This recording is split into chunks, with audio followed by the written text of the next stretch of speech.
नमस्कार साथियों, जय श्री राम, राधे राधे। परिवार पहचान पत्र यानी कि फैमिली आईडी से हरियाणा की आम जनता बहुत ज़्यादा परेशान है और परेशानी की सबसे बड़ी जो वजह है वो है फैमिली आईडी में इनकम, जो उनकी पारिवारिक आय है। अब इसको लेकर जो है बहुत सारे लोगों के कमेंट जो हैं वो बार-बार हमारे फीड के अंदर आ रहे हैं और जिसमें सबसे ज़्यादा जो कमेंट है कि परिवार पहचान पत्र में जो इनकम है वो हमारी बहुत ज़्यादा हो गई है, तो उसको कम कैसे करवाएँ? तो पूरा प्रोसेस जो है स्टेप बाय स्टेप एक-एक करके आपको समझाया जाएगा। अगर आप जो है इस प्रोसेस को कर लेते हैं, तो हो सकता है आपकी परिवार पहचान पत्र के अंदर जो है आपकी आय बिल्कुल ठीक हो जाए। ठीक है? तो सबसे पहले आपको चीज़ों को ये समझना है कि सिर्फ़ इनकम मायने नहीं रखती परिवार पहचान पत्र के अंदर, ठीक है? आप ये सोचते हैं कि अगर हमारी इनकम जो है वो कम हो गई किसी न किसी तरीके से, प्रोसेस तो मैं आपको बताने वाला हूँ ही कि आपकी फैमिली आईडी में इनकम कम कैसे होगी, ठीक है? उसका पूरा प्रोसेस तो मैं आपको यहाँ पे बता दूँगा, लेकिन ज़रूरी नहीं है कि आपकी इनकम कम हो जाए। सपोज़ करो आपकी इनकम जो है आज के समय पर आपकी फैमिली आईडी के अंदर 3 लाख रुपए है, ठीक है? और मैंने आपको प्रोसेस बता दिया, आप उस प्रोसेस को फ़ॉलो करते हैं तो आपकी इनकम जो है वो 75,000 से 1 लाख के बीच में अगर आ गई, ठीक है? पहले आपकी ये इनकम थी, उसके बाद ये इनकम हो गई, ठीक है? प्रोसेस के बाद। लेकिन इसके बावजूद भी आपको बीपीएल कार्ड नहीं मिलने वाला है, आपको बेनिफिट नहीं मिलने वाले हैं गवर्नमेंट की स्कीमों के। उसके अलग-अलग रीज़न हैं, वो रीज़न भी मैं आपको आगे चलकर बता दूँगा। लेकिन फिलहाल जिस टॉपिक के ऊपर हम बात कर रहे हैं, फैमिली आईडी में इनकम को कम कैसे करें, ठीक है? तो सबसे पहले तो आपको पता होगा कि आपका जो परिवार है, ठीक है? सबसे पहले आपका जो परिवार है, जो परिवार पहचान पत्र है, फैमिली आईडी है, इसके अंदर, ठीक है? जो वेरिफ़िकेशन होती है, वो होती है लोकल कमेटी के द्वारा, ठीक है? एलसी के द्वारा, ठीक है? एलसी यानी कि लोकल कमेटी, जो आज के समय पर सीपीएलओ के अंडर में आती है, क्रिएट लोकल पंचायत ऑपरेटर। ये एलसी जो है एल ओ एलसी को अब एलओ बोल दिया गया है, ठीक है? पहले लोकल कमेटी थी, अब ये लोकल ऑपरेटर हो गया है, ठीक है? ये आपकी इनकम को वेरीफाई करते हैं और ये हरियाणा में कंप्लीट हो चुका है, ठीक है? अब अगर आपके परिवार में कोई नया सदस्य आता है, ठीक है? अगर किसी की शादी हुई है, बाहर से लेके आते हैं या फिर अभी हरियाणा से ही किसी की शादी हुई है हरियाणा के अंदर, तो उसका की वेरिफ़िकेशन जो है वो डायरेक्ट यहाँ पर आएगी, ठीक है? एलसी के पास, एलसी यानी कि आपके गाँव का जो सीपीएलओ है, उसके पास आपकी वेरिफ़िकेशन आएगी, ठीक है? कुछ समय के लिए आपकी फैमिली आईडी की जो इनकम वेरीफ़ाई थी, चाहे वो कितनी भी हो, वो अनवेरिफ़ाइड हो जाएगी और जब ये सीपीएलओ जो है, जो महिला आपके इसके अंदर ऐड हुई है, जो बहू ऐड हुई है, उसकी वेरिफ़िकेशन कंप्लीट कर देगा। कंप्लीट करने के बाद आपकी वेरिफ़िकेशन जो है फैमिली आईडी में दोबारा से इनकम वेरीफ़ाई हो जाएगी और वो कंप्लीट हो जाएगी, ठीक है? अगर किसी कारणवश यहाँ पर एलसीएलओ या सीपीएलओ के द्वारा जो है आपकी इनकम को ज़्यादा दिखा दिया गया है, ठीक है?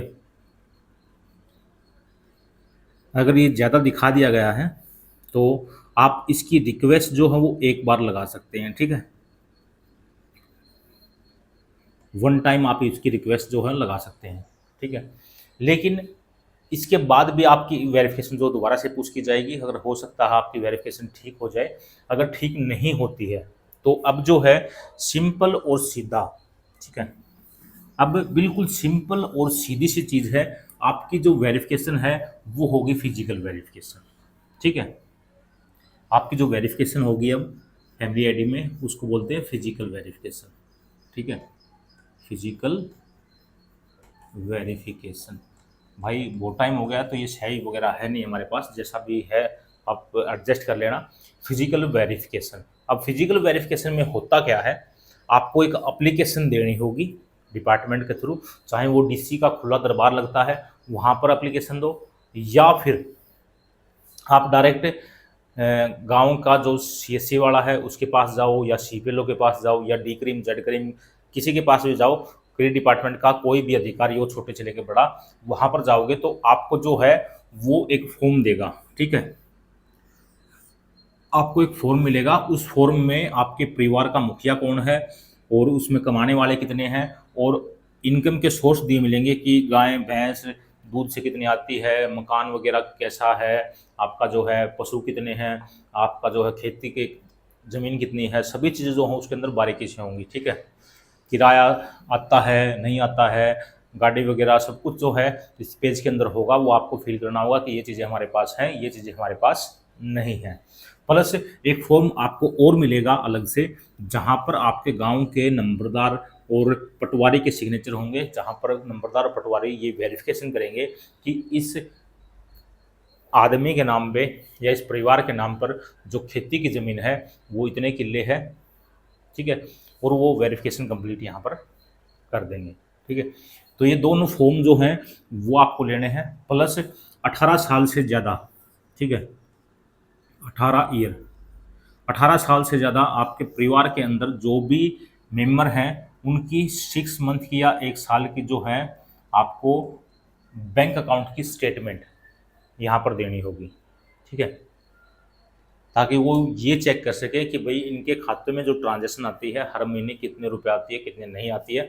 तभी मैं बार बार आप लोगों को बोलता हूँ कि अपने खाते से लेन देन बिल्कुल कम रखें। ठीक है, एक गरीब परिवार है वो लेन देन बहुत ज़्यादा करता है शो ऑफ करने के लिए, और उसकी जो है वो इनकम के अंदर काउंट कर लेंगे, क्योंकि सेविंग अकाउंट से आप ट्रांजेक्शन करोगे तो ये हो जाएगा। ठीक है, और जो बच्चे पढ़ते हैं उनके आईडी कार्ड वगैरह आपके पास हों, ये सभी चीज़ें लेकर जो है आपको जमा करवा देनी है। आपके जो एडीसी ऑफिस है या फिर जेड करीम है उसके पास इनको जमा करवा देना है, या गांव का जो सीपीएलओ है उसके पास आप इसको जमा करवा दें। और जमा करने के बाद वो आपके घर पर आएंगे और उनके पास एक मोबाइल फ़ोन होगा, जिस मोबाइल टैबलेट की कुछ भी हो सकता है, कंप्यूटर लैपटॉप मोबाइल जो भी है उनके पास, उससे आपके मकान की फ़ोटो जो है वो मुखिया की फ़ोटो वहाँ पे लेंगे कि भाई उनका मकान कैसा है, पूरा जायज़ा जो हो करके जाएंगे। और हो सकता है गांव में भी 1-2 जगह पे इंक्वायरी करें, तो ये आपकी फिजिकल वेरिफिकेशन होगी कि आपके नाम पे क्या है क्या नहीं है। और इनके हिसाब से, ठीक है, बिल्कुल एक्यूरेट आपकी जो इनकम होगी गवर्नमेंट के रूल रेगुलेशन के हिसाब से, कि भाई अगर 1 किला है तो इतनी इनकम जो है इनकी होनी चाहिए, अगर इनके 5 किले हैं तो इनकी इनकम जो है 3 लाख से 5 लाख के बीच में होनी चाहिए साल की। ठीक है, तो ये वेरिफिकेशन जो है वो कंप्लीट करके जाएंगे। और अगर आप एलिजिबल हैं बीपीएल राशन कार्ड के या गवर्नमेंट के स्कीम के, और आपकी इनकम जो हो गलत दिखाई गई है, तो इस तरीके से आपकी जो इनकम है वो ठीक हो जाएगी, जो एग्जैक्ट आपकी है वास्तविक इनकम है वो बिल्कुल ठीक हो जाएगी, और कोई दिक्कत आपको नहीं आने वाली है। ठीक है, तो ये कंप्लीट प्रोसेस है। और बाकी मैंने आपको बता दिया कि अगर आपकी इनकम चाहे 25,000 से 50,000 हो, अगर आपके पास 4 पहिया साधन है, गाड़ी है आपके नाम पे, तो आपका बीपीएल राशन कार्ड नहीं बनने वाला। अगर आपका बिल जो है वो साल का 30,000 रुपये से ऊपर आता है तो आपका बीपीएल का कार्ड नहीं बनने वाला। आपकी इनकम चाहे कितनी भी हो वो मायने नहीं रखता। बीपीएल कार्ड की जो कंडीशन है वो आपको पूरी करनी होगी। मैं जल्द मिलूंगा किसी नए जानकारी में, नए टॉपिक के साथ। तब तक के लिए सर ने राम राम।